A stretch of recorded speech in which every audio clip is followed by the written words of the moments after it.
تو شادی کے بعد کیا کرو گی؟ ایسا نہ ہو کہ وہ تمہاری عزت کرنا چھوڑ دے۔ میری بہن نے کہا کہ لگتا ہے عمران بھائی آپ نے سب کچھ سن لیا ہے۔ پھر وہ شرمانے لگی۔ میں نے اسے کہا کہ ہاں، میں نے سب کچھ سنا ہے۔ تم نے اس کی منتیں کی ہے نا، لیکن وہ یہاں نہیں آ رہا۔ تم کہو تو میرے پاس ایک اور حل ہے۔ وہ کہنے لگی وہ کیا عمران بھائی؟ میں نے اسے کہا کہ تم چاہو تو میں تمہیں سکون دے سکتا ہوں۔ وہ ایک دم شوق ہو گئی، کہنے لگی آپ یہ کیسی باتیں کر رہے ہو؟ آپ تو میرے بھائی ہیں۔ پھر میں نے کہا زویا، اب زمانہ بدل گیا ہے، اب یہ معمولی بات ہے، تم چاہو تو ٹھیک، ورنہ کوئی زور زبردستی نہیں ہے۔ پھر اس نے بنا کوئی جواب دیے نیچے چلے گئی۔ وہ جیسے نیچے گئی میں ڈر گیا۔ میں نے سوچا کہ کیا وہ امی ابو کو بول نہ دے۔ اس کے بعد میں کافی پچھتا آ رہا تھا۔ مجھے اپنی بہن سے ایسی بات نہیں کرنی چاہیے تھی، لیکن میں کیا کرتا؟ اب جو ہونا تھا وہ ہو گیا تھا۔ اس طرح میں چھت پر 2-3 سگریٹیں پی اور پھر میں بھی نیچے آ کے اپنے روم میں سو گیا۔ آج میں اٹھا تو میری بہن کا موڈ کچھ عجیب سا تھا۔ وہ شاید مجھ سے ناراض تھی رات والی بات سے، لیکن میرے لیے کوئی اتنی بڑی بات نہیں تھی، کیونکہ میرے دوست نے مجھے بتایا تھا وہ بھی اپنی بہن کے ساتھ یہ سب کرتا ہے۔ اس لیے میں نے دل بڑا کر کے اپنی بہن کو بول دیا تھا، اور پھر میں نے اپنی بہن کے نمبر پر میسج کیا۔ میں نے کہا اگر تمہیں رات والی بات بری لگی ہے تو میں تم سے معافی مانگتا ہوں، آئندہ میں ایسی بات ہرگز نہیں کروں گا۔ میری بہن اپنے روم میں تھی اور میں اب ناشتہ کر کے اپنے روم میں آ گیا تھا۔ پھر میری بہن کا میسج میں جواب آیا۔ اس نے کہا کہ مجھے برا تو نہیں لگا، بس مجھے عجیب لگ رہا ہے کیونکہ آپ میرے بھائی ہو۔ ہوا بھی وہی تھی جو ہمیشہ شہر کے اس پرتعیش محلے شاہی نگر میں چلتی تھی۔ خوشبوئیں، پیسہ اور بے پناہ طاقت کی خوشگوار مہک لیے، مگر اس مہک کے نیچے دبے زہر کا احساس صرف وہی کر سکتے تھے جنہیں اس شاہی دنیا نے اپنا شکار بنا لیا ہو۔ شہریار بختیار اس محلے کا شہزادہ تھا۔ اس کی اونچی اونچی چوڑی پیشانی، گہری بھویں اور چھری جیسی نوکدار ناک اسے ایک دلکش لیکن خطرناک خوبصورتی دیتی تھی۔ اس کی گاڑیاں، اس کے کپڑے، اس کا انداز، سب چیخ چیخ کر اس کی بے پناہ دولت کا اعلان کرتے تھے۔ بختیار خاندان صرف امیر نہیں تھا، وہ با اثر تھا، اور شہریار اس اثر و رسوخ کا ناجائز فائدہ اٹھانے کا عادی تھا۔ اس کا اصل کھیل غریب گھرانوں کی بے بس لڑکیوں کے ساتھ ہوتا تھا۔ وہ اپنی دولت، اپنی ظاہری چمک دمک اور جھوٹے وعدوں کا جال بچھاتا، کسی کو نوکری دینے کا لالچ، کسی کو اس کے گھر والوں کا علاج کروانے کا وعدہ، کسی کو فلمی دنیا میں متعارف کروانے کی ٹھگی، اور پھر وہ جب معصوم لڑکی اس کے جال میں پھنس جاتی، اس کی دنیا کو تار تار کر کے، اس کی عزت کو پاؤں تلے روند کر شہریار ایک نئے شکار کی تلاش میں نکل پڑتا۔ اس کے چہرے پر کوئی پچھتاوا نہیں تھا، بس ایک خالی سی تسکین، جیسے کوئی بچہ اپنا پرانا کھلونا پھینک کر نیا لینے جا رہا ہو۔ یہ سب جیسے اس کا پیدائشی حق ہو۔ وہ اکثر اپنے قریبی دوستوں سے کہا کرتا تھا، اور ان گنوار لڑکیوں کو تو پتہ ہی نہیں ہوتا تھا کہ انہیں کس کی توجہ ملی ہے۔ پھر ایک دن شہریار کے والدین نے فیصلہ کیا کہ اب بچے کو سدھارنے کا وقت آ گیا ہے۔ شادی کا فیصلہ ہوا، لیکن شہریار کے لیے شادی کوئی رشتہ نہیں بلکہ ایک ضرورت تھی، ایک معاشرتی روک، ایک ایسی بیوی جو اس کے خاندانی وقار کو برقرار رکھے جبکہ وہ اپنے شوق پورے کرتا رہے۔ تلاش بہت سوچ سمجھ کر کی گئی۔ انہیں چاہیے تھی ایک ایسی لڑکی جو خوبصورت تو ہو مگر بے حد سادہ، تعلیم یافتہ مگر بالکل بے زر، اور سب سے بڑھ کر غریب گھرانے سے تعلق رکھتی ہو۔ تاکہ اس کے خاندان پر بختیار خاندان کا رعب ہمیشہ قائم رہے اور وہ کبھی اپنی بیٹی کے لیے آواز نہ اٹھا سکیں۔ روشنی انہیں ملی، ایک سادہ سی مڈل کلاس گھرانے کی بیٹی جس کا باپ ایک معمولی کلرک تھا۔ روشنی کے چہرے پر ایک فطری خوبصورتی تھی، اس کی آنکھوں میں سچائی اور بے ساختگی کی چمک تھی جو شہریار کی چکا چوند دنیا میں بالکل اجنبی تھی۔ وہ سمجھدار تھی، ایماندار تھی اور شاید اپنی سادگی میں یہ سمجھتی تھی کہ شادی ایک مقدس رشتہ ہے جو شہریار کو بدل سکتی ہے۔ اس کے گھر والے بختیار خاندان کے سامنے بے بس تھے۔ شہریار کی شرارتیں، اس کی بدنامی ان کے کانوں تک پہنچی تھی، مگر کون تھا جو اس شادی کو ٹھکرا سکتا تھا؟ یہ تو گویا غریبوں کے لیے جنت کا دروازہ کھلنا تھا۔ روشنی دل پر پتھر رکھ کر، اپنے اندر کا خواب دبا کر اس شادی کے لیے راضی ہو گئی۔ شادی کی تقریب شاہانہ تھی، سونے چاندی ہیرے جواہرات، بے تحاشا پھول، شہر کے اعلیٰ ترین مہمان۔ روشنی اپنے بھاری بھرکم لباس اور زیورات میں گمسم لگ رہی تھی، جبکہ شہریار اپنی معمول کی روب داب والی مسکراہٹ کے ساتھ مہمانوں سے مل رہا تھا، جیسے یہ سب ایک تھیٹر کا حصہ ہوں۔ رخصتی کے وقت روشنی کی ماں نے اسے سخت گلے لگایا، آنکھیں سرخ تھی، کچھ کہنا چاہتی تھی مگر الفاظ گلا روند گئے۔ روشنی نے اپنے آنسو روک لیے، یہ سوچ کر کہ اب اس کا فرض اس نئے گھر کو سنوارنا ہے۔ بختیار حویلی میں داخل ہوتے ہی روشنی پر ایک عجیب سی خاموشی اور ٹھنڈک طاری ہو گئی۔ ہر چیز بہت صاف ستھری، مہنگی مگر بے حد سرد محسوس ہو رہی تھی۔ شہریار کی والدہ بیگم ثریا بختیار ایک لمبی دبلی پتلی عورت، جس کے چہرے پر ہمیشہ ایک ناپسندیدگی کی لکیر کھینچی رہتی تھی، دروازے پر کھڑی ان کا استقبال کر رہی تھی۔ اس کی نظر میں نہ تو خوشی تھی اور نہ ہی گرم جوشی۔ آ گئی ہماری نئی بہو، ثریا نے اپنی پتلی سی آواز میں کہا، لفظوں میں تضابیت گھول کر۔ امید ہے ہماری حویلی کی شان و شوکت تمہیں خوفزدہ نہیں کرے گی، تمہارے گھر تو تم ایسی ہی رہتی ہوگی نا۔ اس نے ایک نظر روشنی کے سادہ سوئے ہوئے زیور جو اس کی ماں کے دیے ہوئے تھے اس پر ڈالی اور ہونٹ سکیڑ لیے۔ روشنی نے ادب سے جھک کر سلام کیا، جی اماں جان، سب ٹھیک ہے آپ کی دعاؤں سے۔ دعائیں؟ ثریا نے ایک چھوٹی سی طنزیہ ہنسی ہنسی میں، ہاں ہاں دعائیں تو سب کچھ کرتی ہیں۔ نہیں چلو اندر آؤ، اپنے کمرے میں، شہریار تمہیں دکھا دے گا۔ اس نے اپنے بیٹے کی طرف اشارہ کیا جو پہلے ہی اپنے فون پر مصروف تھا۔ شہریار کا کمرہ ایک پینٹ ہاؤس کی مانند تھا جو حویلی کی چھت پر بنا ہوا تھا۔ شیشے کی دیواریں، جدید ترین سہولیات، مگر اس میں بھی ایک غیر ذاتی سی بے حسی تھی۔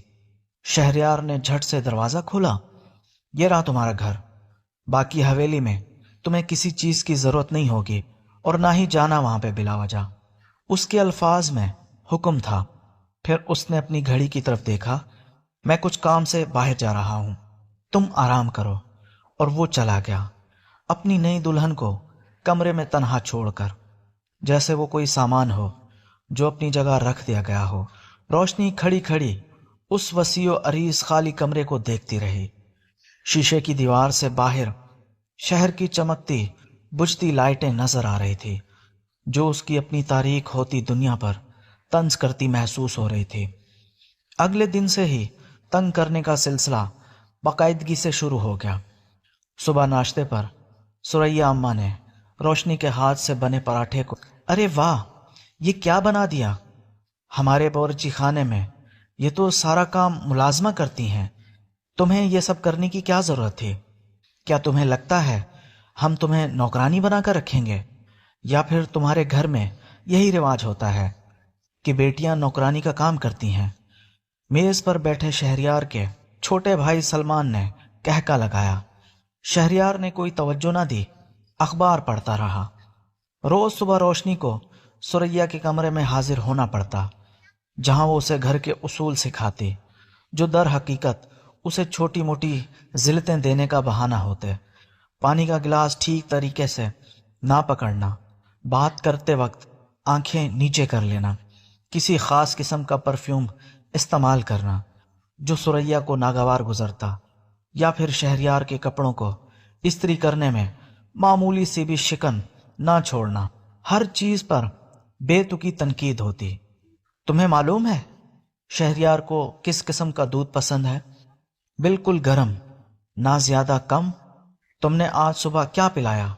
ٹھنڈا لگ رہا تھا۔ ثریا چیختی ہوئی بولی، معاف کیجیے اماں جان، میں اب دھیان رکھوں گی۔ تمہارے گھر میں دھیان رکھنے کا معیار ہی الگ ہوگا، یہاں تمہیں ہر چیز نئے سرے سے سکھانی پڑے گی۔ شہریار خود کھلم کھلا بے رخی برتتا، وہ رات گئے گھر آتا، کبھی کبھی شراب یا پرفیوم کی تیز بو لیے ہوئے۔ روشنی اگر کوئی بات کرنے کی کوشش کرتی یا تو وہ نظر انداز کر دیتا یا پھر چڑچڑا کر جواب دیتا، ابھی نہیں، تھکا ہوا ہوں، یا پھر تمہیں ان باتوں سے کیا مطلب، تمہیں بس اپنے کام سے کام رکھنا چاہیے۔ اس کی نظروں میں وہی حقارت تھی جو وہ اپنے دوسرے شکاروں کے لیے رکھتا تھا، بس تھوڑی سی کم شدت کے ساتھ، کیونکہ اب یہ اس کی قانونی ملکیت تھی۔ ایک دن روشنی نے گھر کی لائبریری روم میں داخل ہوتے ہوئے شہریار اور اس کی ماں کو اپنے بارے میں بات کرتے سنا۔ دروازہ تھوڑا سا کھلا ہوا تھا۔ بالکل بے جان لگتی ہے، ثریا کہہ رہی تھی، تمہاری شادی کو اب صرف 2 مہینے ہوئے ہیں اور وہ تمہیں خوش کرنے کی ایک چھوٹی سی کوشش بھی نہیں کرتی۔ شہریار نے بیزاری سے کہا، ماں تم جانتی ہو میں نے اسے کیوں پسند کیا تھا، اس لیے کہ یہ بالکل سادہ ہے، بے زر ہے، مجھے اس سے کوئی توقع نہیں ہے، وہ بس اپنی موجودگی سے ہمارے خاندانی وقار برقرار رکھے گی، بس خوش کرنا، میرے پاس اس کے لیے وقت نہیں ہے۔ ہاں مگر پھر بھی ایک بیوی کو تو، ثریا نے اصرار کیا۔ ماں میری بیوی وہ نہیں ہے جو مجھے خوش کرتی ہے، شہریار نے ٹھنڈے لہجے میں کاٹا، وہ تو بس ایک ضرورت ہے، خوشی کے لیے میں تو جانتا ہوں کہاں جانا ہے۔ یہ الفاظ روشنی کے دل میں خنجر کی طرح پیوست ہو گئے۔ وہ چپکے سے پیچھے ہٹ گئی، آنکھوں میں آنسو تھے مگر چہرے پر ایک عجیب سی سختی آ گئی۔ اس نے اپنے ہونٹ چبا لیے۔ یہی وہ لمحہ تھا جب اس کی بے بسی کے اندر پہلی چنگاری سی چمکی۔ وہ صرف ایک ضرورت تھی، اسے ایک سجاوٹ کا سامان سمجھا کیا، ایک ایسی چیز جس کے ساتھ جیسے چاہے سلوک کیا جا سکتا ہے۔ پھر وہ دن بھی آیا جب شہریار نے اپنی ماں کے سامنے ہی روشنی کو ذلیل کرنے کا فیصلہ کیا۔ شام کا کھانا کھا رہے تھے، روشنی نے شہریار کی پسندیدہ دال بنائی تھی۔ شہریار نے ایک چمچہ چکھا اور پھر اچانک غصے سے پلیٹ اٹھا کر فرش پر دے ماری۔ یہ کیا بنا کر دیا؟ نمک ہی نہیں ڈالا، بالکل بے ذائقہ، کیا تمہیں پکانا بھی نہیں آتا؟ ثریا نے ایک طرف دیکھا اور خاموشی سے مسکرا دی۔ روشنی فرش پر بکھرے ہوئے کھانے کو دیکھتی رہی، اس کا سینہ تیز تیز دھڑک رہا تھا۔ پھر اس نے آہستہ سے سر اٹھایا، اس کی آنکھوں میں آنسو نہیں تھے بلکہ ایک عجیب سی چمک تھی، ایک ایسی چمک جو غصے سے زیادہ گہری منصوبہ بندی جیسی لگتی تھی۔ اس نے شہریار کی طرف دیکھا، براہ راست بغیر جھپکے، تمہیں نمک چاہیے تھا شہریار؟ روشنی نے بالکل پرسکون اور صاف آواز میں پوچھا۔ اس کی آواز میں نہ گڑ گڑاہٹ تھی نہ ہچکچاہٹ۔ معذرت خواہ ہوں گی، اگلی بار ضرور دھیان رکھوں گی۔ لیکن اس کے چہرے پر جو تاثر تھا وہ کسی معافی مانگنے والی عورت کا نہیں تھا، وہ ایک خبردار کرنے والی نظروں کا تھا۔ شہریار اور ثریا دونوں ایک لمحے کے لیے سکتے میں آ گئے۔ یہ کون سی روشنی تھی جو ابھی ابھی ان کے سامنے کھڑی تھی؟ وہ بے زبان بے بس مظلوم بیوی کہاں چلی گئی؟ شہریار کی بھویں اکٹھی ہو گئی، ثریا کا چہرہ سوالیہ نشان بن گیا۔ کمرے میں خاموشی چھا گئی، فرش پر پھیلی دال کے دھبے گواہ بنے کھڑے تھے۔ روشنی نے آہستہ سے جھک کر اپنے جھاڑو اور پوچے کی ٹوکری اٹھائی اور اس کی ہر حرکت سنجیدہ اور باوقار تھی۔ وہ فرش صاف کرنے لگی، بالکل ایسے جیسے کوئی مقدس کام کو انجام دے رہی ہو۔ شہریار اور ثریا اسے دیکھتے رہے۔ کیا یہ سادہ سی لڑکی ہے جسے وہ کھلونا سمجھتے تھے اب کچھ اور بننے لگی تھی۔ اس کے اندر کی آگ کا پہلا شعلہ نظر آ چکا تھا۔ بختیار حویلی کی ہوا میں ایک نئی قسم کا کشیدہ تناؤ تیرنے لگا۔ رستہ زخموں کا ابھی بہت لمبا تھا۔ روشنی کے قدموں تلے اب صرف مٹی نہیں بلکہ چنگاریاں بکھرنے لگی تھی۔ شہریار بختیار کی زندگی دو متوازن دنیاؤں میں بٹی ہوئی تھی۔ ایک طرف بختیار حویلی تھی، پتھروں اور سونے سے تراشا ہوا ایک ایسا قلعہ جہاں ہوا بھی قیمتی فرشوں اور انٹیک فرنیچر کو چھو کر شائستگی سے گزرتی تھی۔ دوسری طرف اس کی حقیقی دنیا تھی، شہریار کے زیر زمین کلب، نیا شعلہ جہاں دھندلا سرخ روشنی، تیز میوزک اور مہکتی ہوئی مصنوعی شرابیں اس کی رگوں میں سریت کر جاتی تھی۔